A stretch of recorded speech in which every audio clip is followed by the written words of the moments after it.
دي اختراع. دي بطاطس اختراع، دي مش بطاطس، دي اسمها فانشي بوبس. اولا بص حاجه معانا ازاي، اسمع الصوت. تعالى بقى نفتحها واوريها لكم. دي مش بطاطس بس. اللون ده ايه يا جماعه؟ اللون ده ايه؟ اللون ده مش بطاطس بس، دي ميكس جديد عاملينه عباره عن بطاطس على بطاطا. طب احنا مع الساندوتش اللي جاي ده هنستخدم الصوصات دي. هم مركزين، بص ده حاجه اسمها مدخن، وده اسمه مدخن حراق. ده ساندوتش فراخ فحم.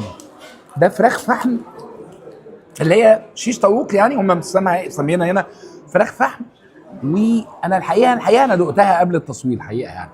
التتبيله يا جماعه بنت لذينه. تعالى هاكلها بس الاول من غير الصوصات دي، وبعد كده اروح مغطسها في العيش. عجبني قوي يا جماعه. العيش ده جديد تماما، وده